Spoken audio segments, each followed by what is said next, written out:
আসসালামু আলাইকুম। আমি মিলি মনসুস থেকে বলছি। মিলিস ফ্যামিলি মিলিস ওয়ার্ল্ডে আপনাদের আরেকবার স্বাগত জানাই। আশা করি আপনারা সবাই খুব ভালো আছেন। আবারও হাজির হয়ে গেলাম আপনাদের মাঝে নতুন দিনের নতুন আরেকটি ব্লগ নিয়ে। আমি আশা করি আমার আগের ব্লগগুলোর মতনও আমার আজকের ব্লগটিও আপনাদের কাছে খুব ভালো লাগবে। আর যদি ভালো লেগে থাকে তাহলে প্লিজ লাইক, কমেন্ট এবং শেয়ার করতে ভুলবেন না। এই তো প্রতিটি গৃহিণী অথবা মায়েদের সকাল যেন শুরু হয় খুবই ব্যস্ততার মধ্য দিয়ে। ঠিক একইভাবে এই তো আমি একজন গৃহিণী এবং মা, তাই আমার সকালটি শুরু হলো খুবই ব্যস্ততার মধ্য দিয়ে। আমার ছেলে এবং মেয়ে একসাথে এসএসসি পরীক্ষা দিচ্ছে, তাই আমার সকাল যেন শুরু হয় মহা ব্যস্ততার মধ্য দিয়ে। এই তো খুব সকালবেলা ঘুম থেকে উঠে ফজর নামাজ আদায় করে রীতিমতো চলে আসলাম ছাদে এখন একটু হাঁটাহাঁটি করে নিচ্ছি। আর আমার ছাদ বাগানটি একটু আমি ঘুরে ঘুরে দেখছিলাম। আর এই তো ধনেপাতা গাছগুলো দেখে আমার চোখ যেন জুড়িয়ে যাচ্ছে।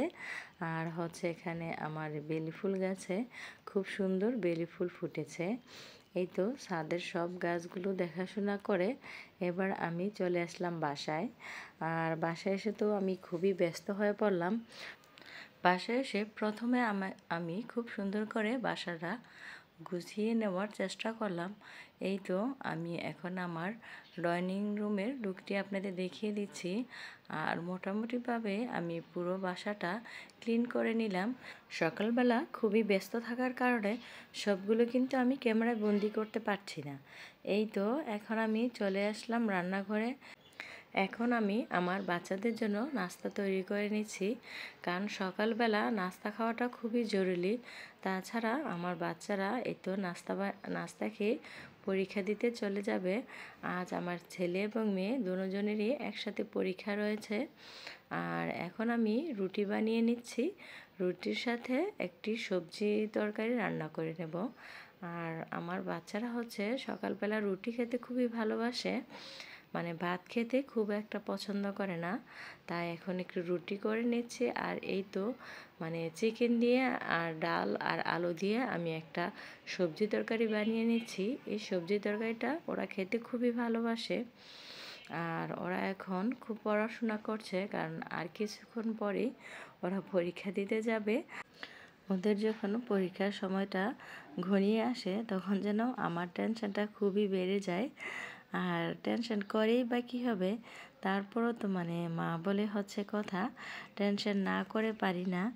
আর আমি হচ্ছে সব সময় পরীক্ষার সময় ওদের বলি যে তোমরা একটু রেস্ট করো, ঘুমিয়ে নাও।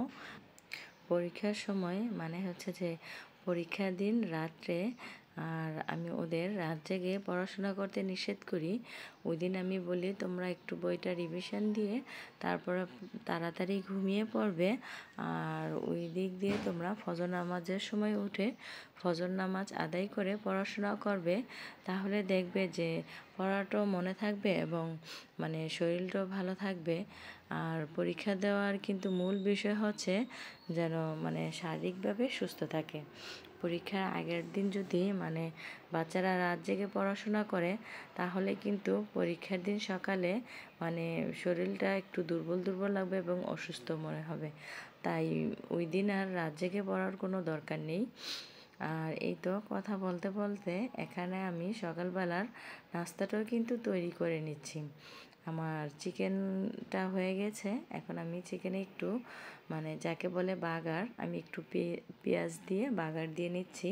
তাহলে কিন্তু এই চিকেনটা খেতে আরও বেশি মজার হয়। খুব সুন্দর একটি বাগারের স্মেল আসে। আর আমার কিন্তু বাগারের স্মেলটা খুবই পছন্দের। এই তো এখন সবজিটা আমার সম্পূর্ণভাবে রেডি হয়ে গেছে। আর এই তো আমি কিন্তু সবজি বসিয়ে দিয়ে মাঝখানের সময় কিন্তু আমি অফ ক্যামেরায় রুটি করে নিয়েছি। আর এখন আমি সবজিটা নামিয়ে রুটি করে নেব। আর এই তো বাচ্চাদের নাস্তাটা রেডি করে নিলাম। আমার বাচ্চারা এই খাবারটা কিন্তু রুটি দিয়ে খেতে খুবই পছন্দ করেন। আর এই দিকে আমার বাসায় কিন্তু লাইনের গ্যাস আছে, কিন্তু ওই গ্যাসটা সব সময় পাওয়া যায় না। বেশিরভাগ সময়ে আমার কিন্তু নাস্তা বা দুপুরের রান্না টান্না অনেকটা অংশই কিন্তু এই তো এলপি গ্যাস দিয়ে করে নিতে হয়। এখন আমি রুটিগুলো করে নিচ্ছি। রুটিগুলো করা হয়ে গেলে আমি বাচ্চাদের সাথে সাথে খাইয়ে দেব। আর হচ্ছে যে আমি কিন্তু ওদের নিয়ে প্রতিদিন ওদের স্কুলে দিয়ে আসি, মানে ওরা যে সেন্টারে সিট পড়েছে ওখানে দিয়ে আসি। মেয়ে পড়েছে কেকি স্কুলে, আর হচ্ছে ছেলে পড়েছে উচ্চ বালিকায়। আর আমার দোনোটাই স্কুলই হচ্ছে এক এক রাস্তায়, তাই ছেলেকে নামিয়ে দিয়ে মেয়েকে নিয়ে কেকি স্কুলে চলে যাই। আর এরকম হওয়াতে কিন্তু আমার খুবই সুবিধা হয়েছিল। আমি তো প্রথম চিন্তা করেছিলাম যে ছেলে আর মেয়ে তো দুই সেন্টারে পড়বে, তাহলে কিভাবে ওদের নিয়ে মানে উপস্থিত হব সঠিক সময়ে। কিন্তু সেই দুশ্চিন্তাটা আমার কেটে গেছে। দুজনই পাশাপাশি, আমার ছেলে এবং মেয়ে দুজনই পাশাপাশি একটি স্কুলে পড়েছে, এক রাস্তা দিয়ে আমার যেতে হয়। এই তো আমি এখন আমার বাচ্চাদের জন্য টেবিলে খাবারটা দিয়ে দিলাম। এখানে আমি কিছু সালাদ করে নিয়েছি, মানে বাচ্চারা সালাদ খেতে খুব ভালোবাসে। এরকম রুটি আর চিকেনের সাথে ওরা সালাদ খেতে খুবই ভালোবাসে। এখন আমি তাড়াহুড়া করে বাচ্চাদের নাস্তা খাইয়ে দিচ্ছি। নাস্তা খাইয়ে কিন্তু আমরা মা, মেয়ে এবং ছেলে রেডি হয়ে চলে যাব আমাদের পরীক্ষার কেন্দ্রে। এই তো আমরা রেডি হয়ে চলে আসলাম পরীক্ষার কেন্দ্রে। পরীক্ষার কেন্দ্রে কিন্তু ভিডিও করা নিষেধ, তাই আমি খুব ছোট্টভাবে একটু পরীক্ষার কেন্দ্রটা ক্যামেরায় বন্দি করে নিলাম। ছেলে মেয়েকে পরীক্ষার কেন্দ্রে দিয়ে এই তো এখন বাসায় চলে আসলাম। বাসায় এসে এখন দুপুরে রান্নাবান্না করে নিচ্ছি। আর চিন্তা করলাম ছেলে মেয়েদের জন্য একটু ভালো কিছু রান্না করি। আর আমার ছেলে মেয়ে রোস্ট পোলাও খেতে খুবই ভালোবাসে, তাই এখানে ওদের জন্য একটু রোস্ট পোলাও এবং গরুর মাংস করে নেব। এখন আমি একটু ঝটপট করেই দুপুরের রান্নাটা করে নিচ্ছি, কারণ সঠিক সময়ে দুপুরের রান্নাটা শেষ করে আমার ছেলে এবং মেয়েকে আনার জন্য কিন্তু আবার আমি পরীক্ষার কেন্দ্রে চলে যাব। তাই সব সময় আমি চেষ্টা করি নির্দিষ্ট সময়ের ভিতরে আমার দুপুরের রান্নাটা শেষ করে নিতে। আর এই সময় কিন্তু আমি ওদের জন্য একটু মানে ওরা যে খাবারগুলো পছন্দ করে মজার মজার খাবারগুলো রান্না করার চেষ্টা করি। তাহলে কি হবে, ওরা যখন মানে পরীক্ষা দিয়ে ক্লান্ত হয়ে বাসায় ফিরবে, ওরা যখন ওদের মানে পছন্দের খাবারগুলো পাবে, তখন কিন্তু ওদের খেতেও ভালো লাগবে এবং মনটাও কিন্তু খুশিতে ভরে যাবে। তাই আমি চেষ্টা করি সব সময় ওদের জন্য এই সময়ে একটু মানে ভালো খাবার, ওদের পছন্দের খাবার রান্না করতে। আমি তো ওদের পরীক্ষার কেন্দ্রে দিয়ে বাসায় চলে আসলাম। বাসায় এসে দুপুরে রান্নাবান্না করে নিচ্ছি, কিন্তু এদিকে আমার মনটা কিন্তু ওই পরীক্ষার কেন্দ্রেই পড়ে আছে। মানে সব সময় একটা টেনশন করে থাকি যে মানে ওদের কি প্রশ্ন কমন পড়লো, ওরা কিভাবে মানে পরীক্ষা দিতেছে, বা পরীক্ষার কেন্দ্রে মানে ওদের কোনো অসুবিধা হচ্ছে নাকি। সব সময় কিন্তু এই টেনশনটাই সব সময় মায়েদের মাথায় কাজ করে থাকে। আমি কিন্তু এই যে বাসায় এসে দুপুরের রান্নাটা যত পারি ঝটপট করে ছেড়ে নেওয়ার চেষ্টা করি। আমি কিন্তু বাসায় এসে একটা মিনিটও নষ্ট করি না। আর আমি কিন্তু পরীক্ষার কেন্দ্রে যাওয়ার পূর্বেই আমি কি রান্না করব ভেবে সব কিছু নামিয়ে গুছিয়ে রেখে যাই। আর হচ্ছে পরীক্ষার দিন কিন্তু আমার খুব ভোরবেলা ঘুম থেকে উঠতে হয়, কারণ রান্না তো আর শেষ কথা নয়, রান্নার জন্য অনেক প্রিপারেশান নিতে হয়, কাটাকুটি করে নিতে হয়। এসব কাটাকুটির জন্য আমি খুব ভোরবেলা ঘুম থেকে উঠে আমি কি রান্না করব ডিসাইড করে আমি সব কাটাকুটি কিন্তু ভোরবেলা করে নেই। আর আমি সকালবেলা ওদের নাস্তাটা বানিয়ে খাওয়া দাওয়া করিয়ে ওদের পরীক্ষার হলে দিয়ে আসি। দিয়ে আসার পর আমি 1 ঘন্টার মধ্যে ঝটপট করে দুপুরের রান্নাটা করে নিই। আর রান্না করা শেষ হলে সাথে সাথে আমি আবার রেডি হয়ে কিন্তু পরীক্ষার কেন্দ্রে চলে যাই। আমি যতই বাসায় থাকি না কেন, আমার মন কিন্তু পড়ে থাকে পরীক্ষার কেন্দ্রে। যতক্ষণ না পর্যন্ত আমি পরীক্ষার কেন্দ্রে যেতে না পারি, ততক্ষণ পর্যন্ত আমার মনের ভিতরে কোনো শান্তি আসে না। মানে একটা আনইজি আনইজি ভাব আসে। আমি পরীক্ষার কেন্দ্রে গিয়ে আশেপাশে দাঁড়িয়ে থাকি, ঠিক আছে, কিন্তু তারপরও আমার ভিতরে আমি একটা শান্তি অনুভব করি। আর বাসায় থাকলে এতটা শান্তি অনুভব করি না। পরীক্ষার কেন্দ্রে আশেপাশে দাঁড়িয়ে থাকি, তারপর একটা শান্তি শান্তি অনুভব করি। আর পরীক্ষার কেন্দ্রে কিন্তু আমার মতো হাজার হাজার গার্জিয়ানও দাঁড়িয়ে থাকে। আমাদের মতো যাদের বাসা মুন্সিগঞ্জের কাছাকাছি, আমরা বাসায় যেতে পারি, আমরা বাসায় চলে আসি। আর আমাদের এখানে কিন্তু অনেক দূর দূরান্ত থেকে স্টুডেন্ট এসেছে, সাথী স্টুডেন্টের মা বাবাও এসেছে। তারা কিন্তু আর বাসায় ফিরে যায় না। তারা এই তো স্কুলের আশেপাশে আনাচে কানাচে কিন্তু দাঁড়িয়ে থেকে লম্বা 3 ঘন্টা সময় তারা পার করে। আর আমিও তাড়াতাড়ি রান্না টান্না করে ওই গার্জিয়ানের সাথে গিয়ে দাঁড়িয়ে কথা বলি। আর ওনাদের কাছ থেকেও জানতে চাই যে ওনাদের ছেলে অথবা মেয়েদের পরীক্ষা কেমন হলো, বা কোন প্রশ্নটা কেমন করেছে। পরীক্ষার কেন্দ্রে গিয়ে অন্য অন্য গার্জিয়ানদের সাথে এইরকম আলোচনা করে থাকি। আমরা কিন্তু যে পরীক্ষার চলাকালীন সময়ে যে গার্জিয়ানের সাথে আলোচনা করে থাকি, সব গার্জিয়ান কিন্তু আমাদের পরিচিত থাকে না। অনেক গার্জিয়ান কিন্তু অনেক দূর দূরান্ত থেকে এসে থাকে। তারপরও কিন্তু এই তো পরীক্ষা চলাকালীন সময়ে একসাথে গিয়ে দাঁড়িয়ে থাকতে থাকতে তাদের সাথেও না কেমন যেন একটা বন্ধুত্বপূর্ণ সম্পর্ক হয়ে যায়। পরীক্ষার কেন্দ্রে গিয়ে অনেক গার্জিয়ানের সাথে কিন্তু আমার খুব একটা বন্ধুত্বপূর্ণ সম্পর্ক হয়ে গেছে। আমি আবার কি করি, তাদের মোবাইল নাম্বারটা রেখে দিয়েছি। আমি তাদেরকে বলি মাঝে মাঝে ফোন করে, আপু তোমাদের খোঁজখবর নেব যে তোমরা কি খবর, কেমন আছো, কি অবস্থায় আছো। এই তো কথা বলতে বলতে কিন্তু আমার রান্নাটা প্রায় শেষের দিকে হয়ে গেছে। আর রীতিমতো কিন্তু গরুর মাংস সিদ্ধ হতে একটু বেশি সময় লাগে, কিন্তু আমি আরেক চুলায় গরুর মাংসটাকে একটু ভালো করে কষিয়ে নিয়েছি। আর এই তো এখন আমি গরুর মাংসে পরিমাণ মতো পানি দিয়ে নিচ্ছি। আজকে কিন্তু আমি বাচ্চাদের জন্য অনেক খাবারই রান্না করলাম। বাসন্তী পোলাও, রোস্ট, সাথে গরুর মাংস করেছি। তার সাথে কিন্তু আমি শোল মাছের দো পেঁয়াজি করে নিয়েছি। আমার বাচ্চারা মাছ ভুনাটাও খুব পছন্দ করে। আর আজকে আমি একটু খাবারটা বাড়িয়ে রান্না করেছি, যেন এই খাবারটা দিয়ে আমার রাতে চলে যায়। আর সব সময় কিন্তু রান্না করতে ভালো লাগে না। আর আমাদের মায়েদের কোনো এরকম অনেক সময় যায় যে আজ রান্না করতে খুব ভালো লাগছে, ওই দিন আমরা অনেক কিছু আইটেম রান্না করে থাকি। যেদিন আমাদের মায়েদের শরীর একটু অসুস্থ থাকে, ওই দিন কিন্তু আমরা নর্মালভাবে খাবার রান্না করে থাকি। আর আজ একটু আমার রান্না বান্না করতে ভালো লাগছে, তাই আমি বাচ্চাদের জন্য একটু বেশি করে খাবার রান্না করার চেষ্টা করছি। আমি কিন্তু দুপুরবেলার রান্নাটা সম্পূর্ণভাবে কমপ্লিট করে তারপরে টেবিলের উপরে সাজিয়ে রেখে যাই, যেন বাচ্চারা আসলে ফ্রেশ হয়ে খাওয়া দাওয়া করে নামাজ পড়ে নিতে পারে। আমি সব সময় বাচ্চাদের পরীক্ষার হল থেকে বাসায় এসে তারপরে ফ্রেশ করে বাচ্চাদের নিয়ে খাওয়া দাওয়া করি। তারপরে কিন্তু জোহর নামাজ আদায় করি, কারণ বাচ্চারা দীর্ঘ সময় পরীক্ষার হলে ছিল, ওদের ক্ষুধা লেগে যেতে পারে। তাই আগে আমি দুপুরবেলা ওদের খাওয়া দাওয়া করিয়ে নিই। আর বিশেষ করে সকালবেলা আমার বাচ্চারা তেমন কিছু খেতে চায় না।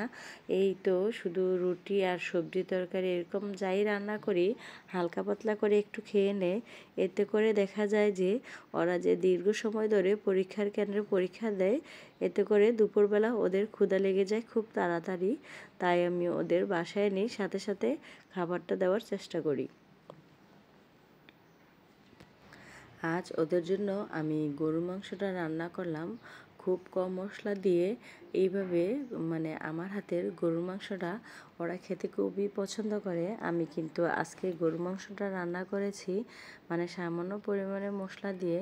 হলুদ মরিচ দিয়ে রান্না করিনি, কারণ ওদের পরীক্ষা চলছে। যদি আমি বেশি ময় মশলা দিয়ে রান্না করে থাকি তাহলে যে কোনো সময় ওদের নানান ধরনের অসুবিধা হতে পারে। তাই পরীক্ষা চলাকালীন সময়ে আমি সব সময় চেষ্টা করেছি ওদেরকে কম মশলায় কম তেলে খাবার দেওয়ার। এই তো এখানে আমি ওদের জন্য একটু পোলাও করে নিচ্ছি। আর পোলাও করার সময় চিন্তা করলাম ওদের আজকে আমি একটু স্পেশালভাবে পোলাওটা তৈরি করে দেই। তাহলে কি পোলাও তৈরি করা যায় ওদের জন্য স্পেশালভাবে। হঠাৎ করে মাথায় আইডিয়া এলো আমি ওদেরকে আজকে একটু ঝটপট করে বাসন্তী পোলাওটা তৈরি করে দেই। তাই আমার হাতের কাছে এবং বাসায় যে সামান্য উপকরণগুলো আছে ওই উপকরণগুলো দিয়েই আমি এখানে বাসন্তী পোলাওটা করে নিচ্ছি। আর বাসন্তী পোলাও রান্না করার জন্য এখানে আমি কিছুটা পেঁয়াজের বেরেস্তা করে নিচ্ছি। আর পোলাও রান্নার জন্য এখানে আমি দিয়ে দিলাম কিছু পরিমাণে কাজু বাদাম এবং চীনা বাদাম, সাথে কিশমিশি। আমার হাতের কাছে এই উপকরণগুলোই ছিল, তাই আমি এগুলো দিয়েই বাসন্তী পোলাওটা রান্না করে নিলাম। বাসন্তী পোলাও রান্না করার জন্য নির্দিষ্ট কোনো বাদামের প্রয়োজন নেই। আপনার ঘরে অথবা বাসায় যে বাদামগুলো রয়েছে ওই বাদাম দিয়েই আপনারা বাসন্তী পোলাও রান্না করতে পারবেন। আর সাথে একটু কিচিমিচি ব্যবহার করলে খেতে তো খুবই মজার হবে। এখন আমি বাদামগুলো হালকা করে একটু তেলে ভেজে নিচ্ছি। আমি কিন্তু আজকে বাসন্তী পোলাওটা রান্না করছি তেল এবং ঘি দুটো একসাথে দিয়ে। আর এখানে কিন্তু বাদামগুলো ভেজে কালো করা যাবে না, তাহলে খেতে ভালো লাগবে না। বাদাম থেকে যখন খুব সুন্দর একটি স্মেল আসবে তখনই বুঝে নিতে হবে যেন বাদামগুলো ভাজা হয়ে গেছে। এই পর্যায়ে এখানে আমি বাসন্তী পোলাও রান্না করার জন্য চালগুলো দিয়ে দিচ্ছি। আজকে আমি আধা কেজি চালের বাসন্তী পোলাও রান্না করে নিচ্ছি। আমি কিন্তু এখানে পোলাও রান্নার পূর্বেই চালগুলো ভালো করে ওয়াশ করে ভিজিয়ে রেখেছিলাম। আমি প্রায় আধা ঘন্টার মতো চালগুলো ভিজিয়ে রেখেছিলাম। পোলাও চালটাকে আধা ঘন্টার মতো পানিতে ভিজিয়ে রান্না করলে কি হয়, যখন আমরা পোলাওটা রান্না করব না তখন কিন্তু চালটা খুব লম্বা লম্বা হবে এবং পোলাওটা কিন্তু ঝরঝরে হবে। আর চালটা লম্বা লম্বা হওয়ার কারণে পোলাওটা দেখতেও কিন্তু খুব সুন্দর লাগবে। তাই আমি সব সময় চেষ্টা করি রান্না করার আধা ঘন্টা পূর্বে পোলাও চালটাকে ভিজিয়ে রাখার জন্য। তাহলে কিন্তু পোলাও চালটা রান্না করার পর দেখতে খুব সুন্দর লাগে এবং চালটাও কিন্তু খুব লম্বা লম্বা হয়ে ঝরঝরে হয়ে থাকে। আর এখন আমি বাসন্তী পোলাও রান্না করার জন্য দিয়ে দিলাম পোলাওর মাঝখানে সামান্য পরিমাণে হলুদ। আপনারাও যদি আমার এই ভিডিওটি দেখে বাসন্তী পোলাও রান্না করে থাকেন তাহলে কিন্তু অবশ্যই চালগুলো মাঝখান দিয়ে ঘি দিয়ে তারপরে হলুদটা ধীরে ধীরে মিশিয়ে নিতে হবে। তাহলে বাসন্তী পোলাওতে কোনো হলুদের স্মেল আসবে না বা হলুদ ফ্লেভার আসবে না। তাহলে বাসন্তী পোলাওটা খুবই ভালো লাগবে। আর এখানে আমি চালগুলোকে ভালো করে কষিয়ে নিয়েছি। আমি কিন্তু চালগুলোকে প্রায় 8-9 মিনিটের মতো একটু ভালো করে কষিয়ে নিয়ে ভাজা ভাজা করে নিয়েছি। চালগুলো যদি আপনি একটু মাঝারি থেকে লো হিটে রেখে ধীরে ধীরে চালগুলো ভাজা ভাজা করে নেন তাহলে কিন্তু বাসন্তী পোলাওটা খুব ঝরঝরে হবে। এখন আমি আমার দর্শকদের উদ্দেশ্যে কিছু কথা বলে নিচ্ছি। আপনারা যারা আজকে আমার এই ব্যস্ততাময় একটি দিনের ভিডিওটা দেখছেন, পরীক্ষা চলাকালীন সময়ে বাচ্চাদের নিয়ে কিভাবে ব্যস্ত হয়ে সারাটা দিন কাটালাম, এই ভিডিওটা দেখছেন। আমার ভিডিওর যদি কোনো অংশ আপনাদের কাছে একটুখানি ভালো লেগে থাকে তাহলে প্লিজ লাইক, কমেন্ট এবং শেয়ার করতে ভুলবেন না। আর যদি ব্যস্ততা কাটানো দিনটা আপনাদের কাছে একটু বেশি ভালো লেগে থাকে তাহলে প্লিজ সাবস্ক্রাইব করতে ভুলবেন না। সাবস্ক্রাইব করে আমার এবং আমার চ্যানেলের সাথেই থাকবেন।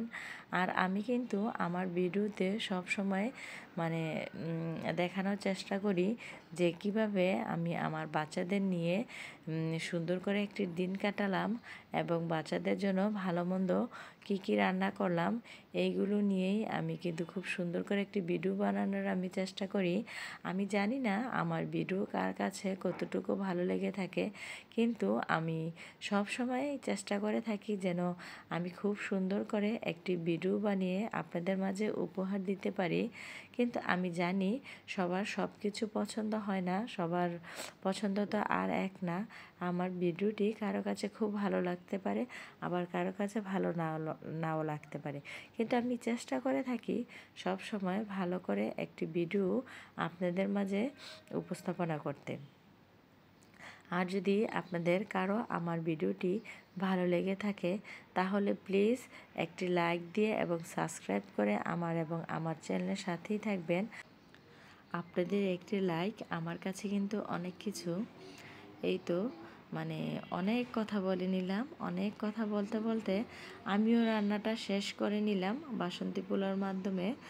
আর এখন আমার রান্না বান্না শেষ, এখন আমি চলে যাব গোসল করতে। আর গোসল করে ফ্রেশ হয়ে আমি বাচ্চাদের আনার জন্য স্কুলে চলে যাব। আর আজকে কিন্তু আমি আমার সম্পূর্ণ রান্নাগুলো কমপ্লিট করে নিয়েছি 1.5 ঘন্টার ভিতরে। আমি কিন্তু খুব সকালবেলা উঠে রান্না করার জন্য কাটাকুটি করে নিয়েছিলাম। আসলে কি, রান্না করতে কিন্তু তেমন একটা সময় লাগে না। সবচেয়ে বেশি আমার কাছে মনে হয় সবচেয়ে বেশি সময়ের প্রয়োজন হয় কাটাকুটি করার জন্য, ধুয়ে টুয়ে ফ্রেশ করার জন্য। তাই আমি সবসময় চেষ্টা করি সকালবেলায় একটু কেটে কুটে তারপরে কি রান্না করব ওইগুলো ধুয়ে রাখার। আর তাছাড়া কিন্তু সব দিন সমান যায় না, প্রতিদিনের সকালটা কিন্তু একরকম হয়ে ওঠে না। আবার কিছু কিছু দিনের সময় আছে যেন সকালবেলা রান্না করতে করতেই আমার অনেকটা সময় পার হয়ে যায়।